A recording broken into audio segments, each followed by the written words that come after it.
Thank you.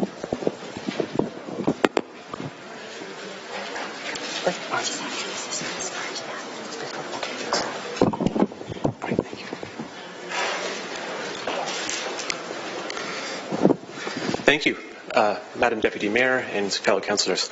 With Council set to vote on the EA amendment for our LRT plan, there's been very little discussion about environmental issues and a lot of scary speculation about future operating agreement, which Council will receive next year and have a chance to vote on.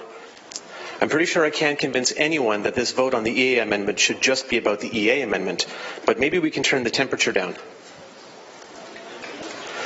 You've received an email from Hamilton LRT Director Paul Johnson with the operating cost context. Metrolinx is expected to cover the financing, life cycle, and insurance cost since they will own the system. So we'd be looking at the operating and maintenance cost. As Paul points out, Hamilton's LRT is not like Toronto's Eglinton Crosstown line, which has a long underground section and much higher operating costs. Instead, we should look to the more comparable Waterloo Region ION LRT. The ION LRT is 19 kilometres long and will cost $8.5 million a year in combined operating and maintenance cost.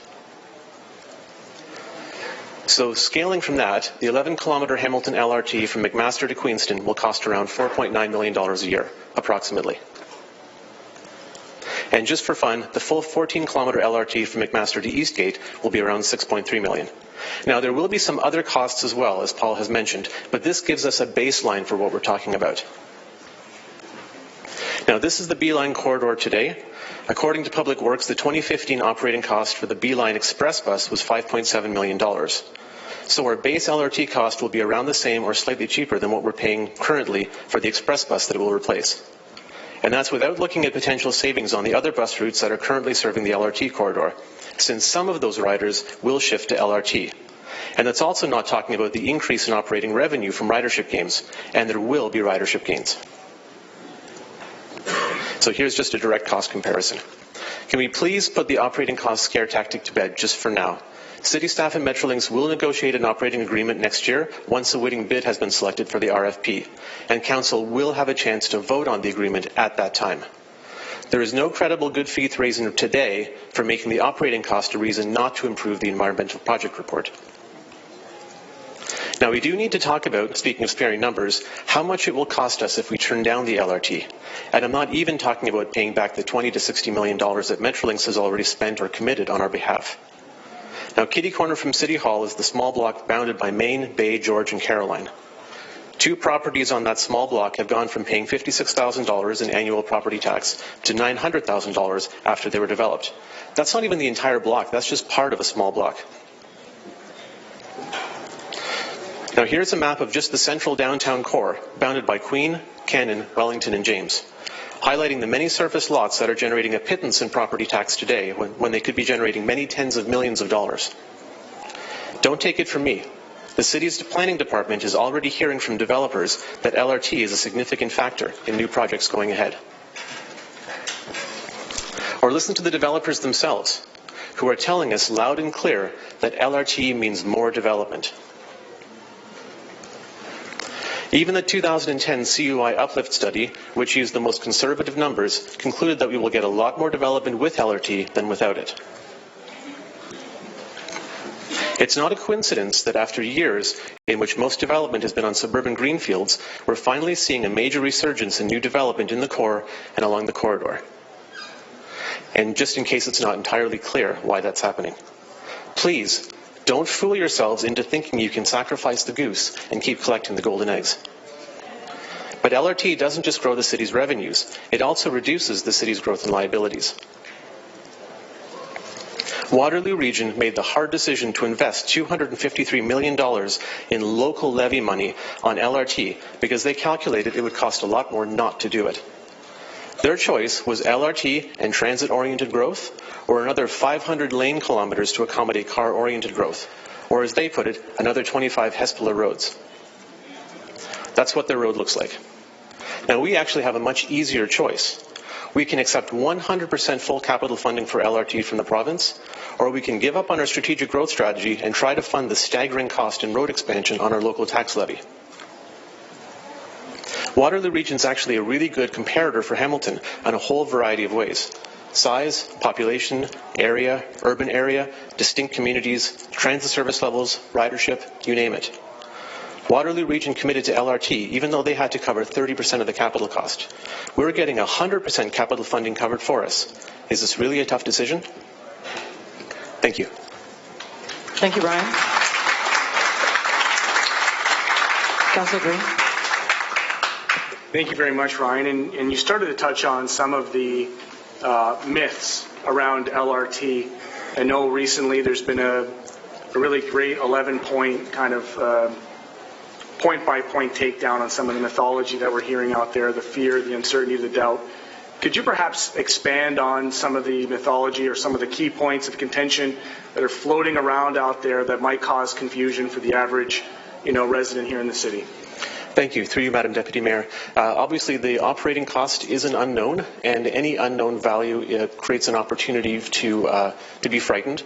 And we don't know the exact number, and we're not going to know it until the RFP process has concluded and a winning consortium has been picked. And Council will have an opportunity to vote on the agreement that the City and Metrolinx negotiate at that time. What I wanted to do was not to say it's going to cost this much, but to provide some context for the kind of range of values we can expect. It's not going to be an outrageous number. It's going to be something fairly close to what we're paying now. Fairly close to what we're paying now with our current levels of just service. with the Beeline Express bus, right? Correct. Exactly. Not including the other parallel buses that are along the line. That's right. Now, some of that service we will have to maintain, obviously for local service along that corridor, but at least some of the ridership we know is going to shift from those bus routes. Right now, people are taking those buses because the Beeline is over capacity. So when the Beeline capacity increases, some of that will shift back. Are there any other points, the contentious points that you've heard floating around out there, kind of outrageous ideas of fear, uncertainty, and doubt? Thank you. Through you, Madam Deputy Mayor. Another thing that we keep hearing is that if we turn this money down, we'll somehow be allowed to spend it on something else. Now, in the most optimistic scenario, if the province says, okay, turn this down, come to us with another plan, you're looking at a minimum of 5 to 6 years for us to develop another plan to the point where we're actually ready to submit it to the province for funding consideration. That's 2 provincial elections and a completely unknown provincial context in terms of their priorities and what they want to spend money on. Essentially, it would be, if we're scared of not knowing exactly what the operating cost is, then we should be terrified of the context in which we would try to bring forward a new transit plan. This has been going for a decade now, since 2007. To have such a long period in which the provincial government and the municipal government have been aligned on such a major investment, that is unheard of. It's never happened in Hamilton's history. And to sacrifice that now would be absolutely disastrous. I appreciate that, and I know Councillor Gurpreet Dillon out in Brampton, they're facing the same fate now. They're back in line, and they probably, you're quite right, won't see any type of investment provincially for probably another 10 years getting back in line. So thank you for being before us. I appreciate this flashing opportunities slide that you have here with the tough decision, and certainly appreciate your work helping to separate, as my good councillor colleague Sam Marula says, fact from fiction. So thank you for being here today, and I look forward to the ongoing conversation. Thank you. Councillor Whitehead. Thank you. And I always appreciate the good discussion, and there's always 2 sides of the coin, but I want to really deal with fact and fiction because you have put a number of things out there, and I want to determine if it's fact or fiction, and of course staff are here as well. So one of the things that was put out there, and you disagreed, was an $8.7 million annual cost for higher corridor maintenance and loss of meter revenue. Do you still disagree that that is what was identified in the city reports? Through you, Madam Deputy Mayor. That's my understanding is that Paul Johnson has put forward some numbers for an estimate of what additional costs we might have, and that was one of the numbers I heard. So that number is valid. It's not FUD. I'm sorry? That number is valid in regards to the reporting of it. That's the estimate from what I've heard right now. Thank you. The next question I have is, it's been out there that, and you've actually did an article on it in the Spectator that indicated that the assessment growth would more than offset the cost of LRT. Is that correct? Through you, Madam Deputy Mayor, I certainly, from the experience from other cities, we'd be looking at, huge amounts of assessment growth along that corridor. Yes. Okay. Have you read the reports produced by Canadian Urban Institute? Mike Zagaric has got a report in regards to what the actual assessment, I think it's .001 or whatever in regards to the benefit, which doesn't even come close to offsetting the cost. So I'm trying to understand where materially are you, what information you're relying on when our staff are telling us something different. Through you, Madam Deputy Mayor, I'm not familiar with the exact report you're referring to right now. Okay, so the fact that some people would put out there that would be a wash and that would more than offset the LRT, at best is arguable. Would you agree with that? Well, my understanding from the Metrolinx benefits case analysis is that the LRT investment conservatively will have a large overall benefit to the city in terms of the many benefits, including assessment growth. That's what I've been going on. No, I'm not disputing any of that. That's another day. What I'm trying to understand is the impact to the community from a tax impact on the day that it's open. We don't know what the OMA is. You've acknowledged that, and I appreciate, for very valid reasons, why it's not in front of us, and you can only provide context, which you have. Kitchener was.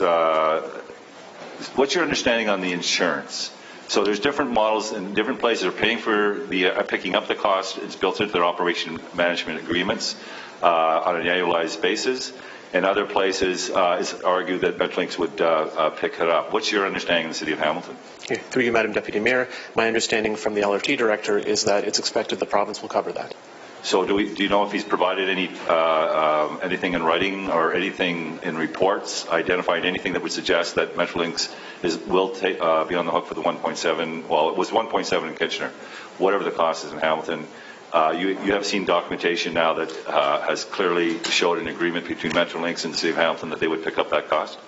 Through you, Madam Deputy Mayor, I believe we both know that the operating and maintenance agreement has not been negotiated yet, and that Council will have an opportunity to review and vote on it next year. Yeah, but my understanding is that the 1.7 would be picked up not by the third-party operator, but would in fact be picked up by Metrolinx. So have you seen an agreement between Metrolinx and the city that the 1.7 million or 2 million or whatever the insurance cost is in fact being picked up by Metrolinx?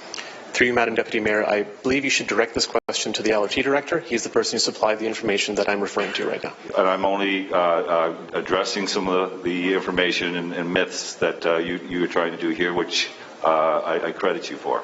But there's myths on both sides of this equation. I want to ensure that whoever is listening and whoever's around this horseshoe understand what the real facts are versus some of the innuendo and fear tactics on both sides of this equation.